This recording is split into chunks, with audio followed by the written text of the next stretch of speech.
conocido entre la gente que entiende la historia de Guayaquil, la historia urbana sobre todo. Es muy buen narrador de las costumbres de los habitantes netos de aquí de esta ciudad. Entonces, espero que las interrogantes que tenemos todos con respecto al pasado inmediato de Guayaquil podamos solventarla y que todo salga bien y que se llene más de público para que mientras más gente haya, se departa más, se intercambien más las ideas y cosas que necesitamos saber sobre nuestra ciudad. Entonces estamos esperando que siga llegando la gente. Ya llegaron bastante antes de las 7, ya son las 7 recién. Vamos a...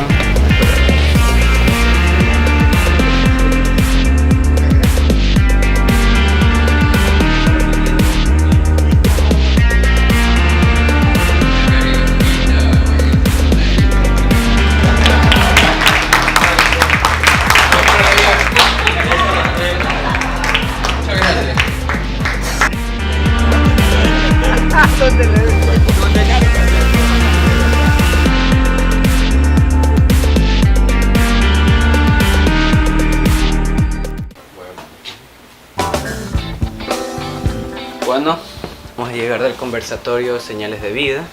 Estaba a cargo de Edwin Ulloa, Alfredo Enderieta y Jorge Martillo. Claro, Medina. Este conversatorio está avalado por Jorge Martillo, que es un cronista de la ciudad, un cronista urbano, por el arquitecto Enderica, que es un experto en un personaje tan querido por la sociedad ecuatoriana, por la sociedad guayaquileña en específico, como es Julio Jaramillo. Es el mayor coleccionista de él, ¿no? Sí, es el mayor coleccionista de discos. Y también por el abogado Ulloa, que es también experto de las crónicas situacionales de nuestra querida ciudad. Ahora, el motivo de asistir a este conversatorio es porque, de alguna manera, estos personajes que dominan la temática urbana guayaquileña nos ayudan a asomarnos por una ventana importante, interesante, como es a través de los personajes, y a reconstruir la historia de Guayaquil, que muchas veces no es como nos las quieren pintar, sino que necesitamos verla desde los personajes individuales, no es la grandilocuencia, no es la épica política, sino desde los individuos de a pie. Además de eso, esto nos permite romper un poco esa diferencia generacional para que nuestros jóvenes puedan entender desde lo identitario cómo ha florecido Guayaquil. Tú me hablas de reconstruir la memoria de Guayaquil a través de estos conversatorios. Este en particular me pareció un poco desordenado, puesto que desde el inicio decían que podías interrumpir cuando quieras. Eso llama desorden. Y entre estas intervenciones de las personas ciertamente habían cosas muy anecdóticas y pegados a las experiencias de ellos que afectaban a sus recuerdos, su infancia, lo que sea.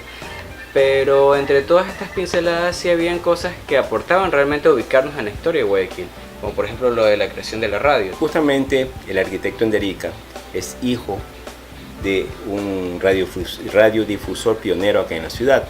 Entonces él nos da la pauta de cómo comenzó a darse la radio acá en Guayaquil. Nos narra que estuvo ubicada a la altura del puente 5 de junio, donde le decían el Barquito. Y después fue comprada por Daniel Santos, que es un personaje bastante icónico para la ciudad y que también él lo trata con bastante profundidad, al igual que Julio Jaramillo. Ahora, reconstruir la memoria de Guayaquil se lo hace a través de las vivencias de estos personajes, como ya habíamos dicho, y se echa una mirada de ellos, de la situación.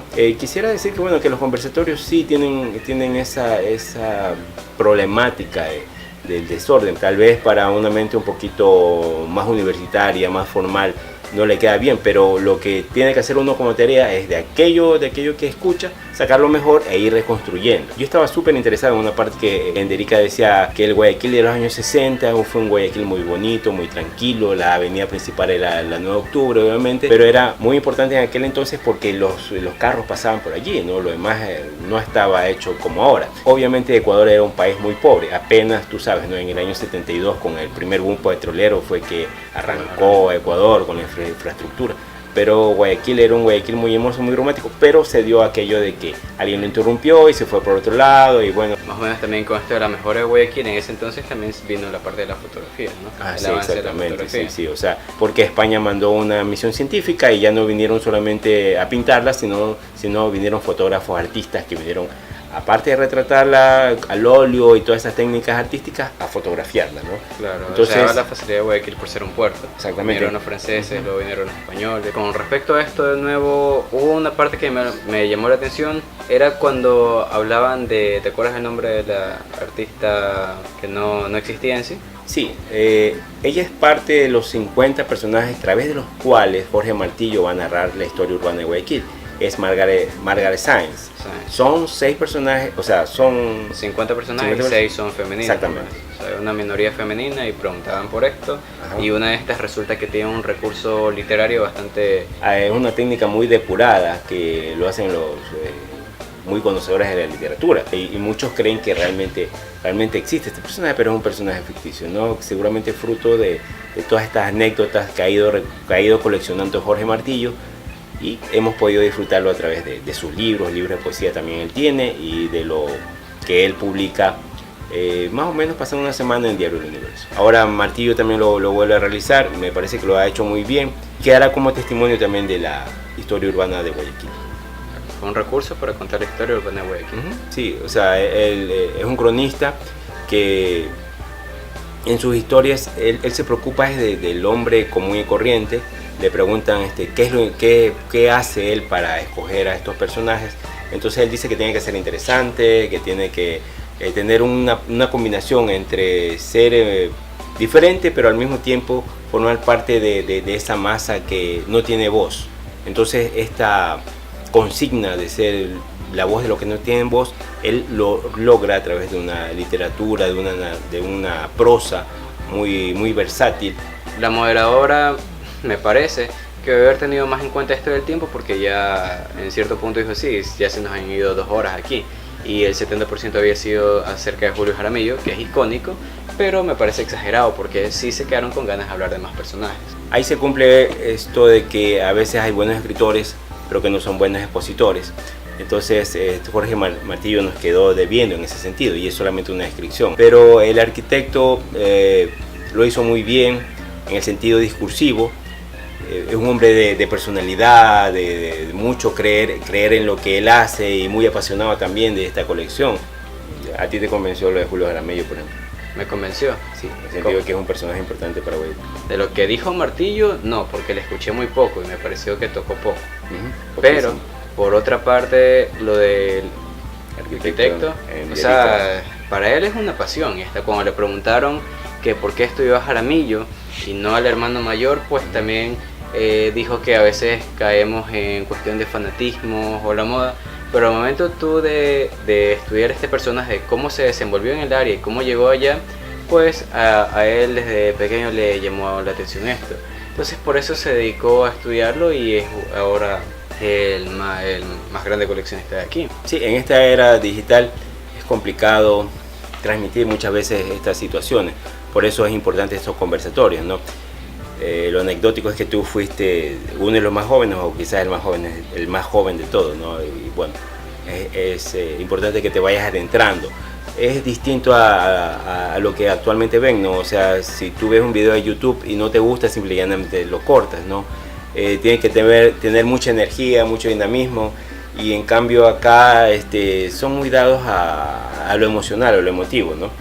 Dos cosas, con respecto a eso de la historia, por norma general uno estudia la historia para no cometer los mismos errores, y me suena otro hecho de aquel que decía que yo he llegado a hacer esto que he hecho porque me he parado sobre hombros gigantes. Tengo que saber la historia y o sea, me conviene, es práctico para seguir mejorando. Y con respecto a esto de la generación, pues bueno, sí, estamos por ejemplo, incluso en el cine en la generación de los cortes rápidos.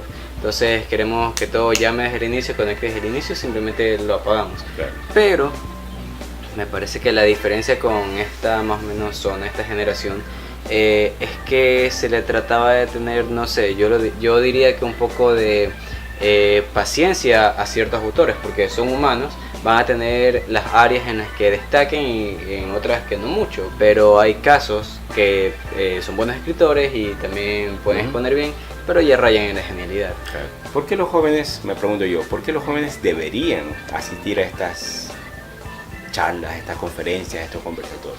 Y no digo por qué deben, porque de alguna manera sería impositivo la juventud tiene mucho que decir también, ¿no? Con la tecnología, con la cantidad de información que se tiene y de que tú puedes aprender muchas cosas a través del internet, ¿no?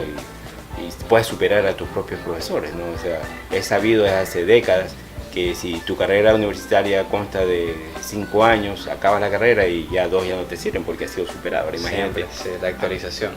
Cómo será ahora, ¿no? Ahora hay una abundancia de datos y las redes sociales aceleran ese proceso porque hay mucha información, muchos libros, muchos PDF en internet. Que se produce un montón de contenido diario, que todo esto va de acuerdo al interés de las personas, ¿no? Claro. Entonces, si tú de alguna manera cultivas en las nuevas generaciones, en tus hijos, ¿no? En tus allegados, quienes te admiran, nunca sabes quién te está viendo, si tú de alguna manera cultivas en ellos amor por la ciudad, por ejemplo, tú amas Guayaquil, entonces de todas maneras va a ser algo que, o sea, tú vives, tú vas pasando por ahí y tú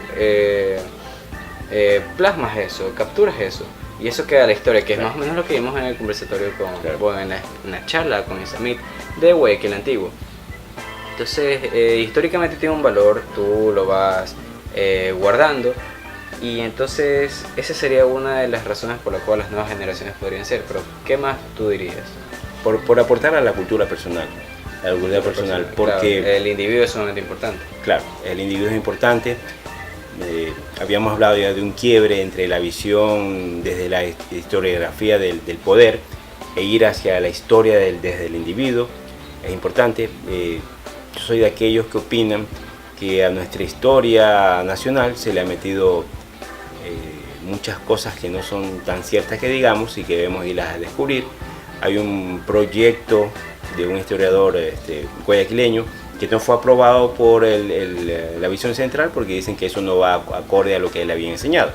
Ahora, aquí cabe resaltar que la historia no es un cuento, no es una historia, no es algo estático sobre todo, sino que la vamos descubriendo día a día con las técnicas que vamos inventando, desarrollando, aplicando y que nos ofrecen una visión más certera de qué es lo que realmente pasó, ¿no? Vamos a decir que la realidad no es una fotografía, sino una serie de fotografías, como una película. O sea, sí. No es estático.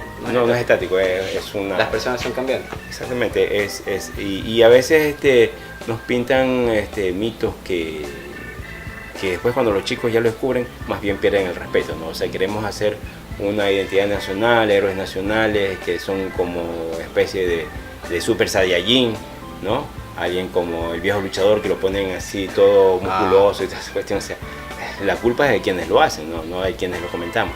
Pero los jóvenes deberían interesarse más por la ciudad, por lo que necesitamos construir, volver la mirada hacia adentro, no solamente hacia afuera. Para mí, como economista, lamento mucho que estemos en una crisis, pero en una crisis un poquito disfrazada por deudas onerosas a nivel fiscal. Y cuando estalle esta crisis, vamos a tener que aquellos que queremos superarnos, volver nuestra mirada hacia el estudio, volver a estudiar, volver a revisar la historia. Aquí hay un economista excelente, que aparte de economista es historiador, y en base a ese entender cómo fue la historia, puede saber mejor cómo es la economía, ¿no? Porque creer que la economía es matemática, fórmula tras fórmula, que si reducimos... Que los humanos son imprescindibles, no se puede. Claro, o sea, los humanos no somos variables. Simplemente ¿no? Ahí de la fórmula. Claro, imagínate, o sea... El mercado de la economía es un proceso, un resultado. Claro, y son seres humanos, no son variables ni nada de eso, ¿no? Esas cosas, esos cambios arquitectónicos, esas tendencias nuevas, que por qué los carros son así, tiene una explicación. Es como una marca en la historia, o sea, el rastro de algo que ha sucedido. Sí, no viene de la noche a la mañana, sino que es un proceso. Entonces, ¿por qué? O sea, ¿por qué estoy acá? ¿Hacia dónde vamos? ¿Por qué son las crisis? ¿Por qué los gobiernos siempre nos fallan? ¿Por qué sí? ¿Por qué no? ¿Por qué cuando son políticos creemos que son malos? Y como ahora creemos que están en el poder y son ángeles bajados del cielo, y no es así, ¿no? Guayaquil tiene mucho que decir en eso porque es un crisol de identidades, ¿no? Sabido luchar en una sociedad que le encanta la libertad, ¿no? Tú aquí a Guayaquil no vienes a matar mosquitos, aquí vienes a trabajar, o sea, es propio de aquí de la costa y de la visión de la costa. Claro. Eso es lo que a veces la gente nuestra frontalidad, nuestro querer salir adelante, nuestra tendencia casi genética al comercio, ¿no? Entonces, estos personajes, estos artistas que alegraron la vida, como Julio Jaramillo, Daniel Santos, el Rey de la Galleta, y etcétera, ¿no? Han sabido conectarse con la gente, ¿no? Sí. Han sabido conectarse con las mayorías, con el de a pie. Y eso es otro matiz que debería interesar a los jóvenes, ¿no? Salirse un poco del mundo virtual y aprender también del mundo real, ¿no? Y combinar con todas las cosas, ¿no? Combinar, sí, porque el mundo virtual obviamente tiene un gran peso, tiene una gran potencialidad.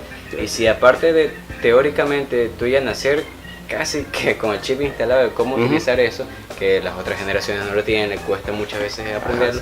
Sí, si tú potencias eso con toda esta experiencia que los otros te pueden dejar, te estás parando sobre hombros gigantes. Sí. Y definitivamente será para mejor.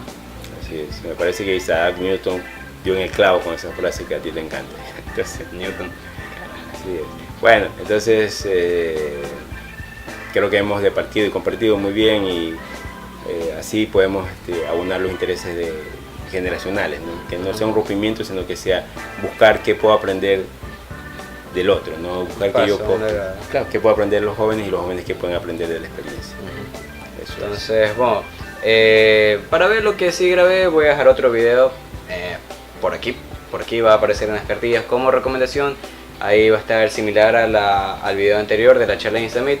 Este video hemos mostrado muy pocas partes, allá va a estar completo. Así que para más videos como este no se olviden de suscribirme, síganme en las redes sociales y nos vemos en el siguiente episodio.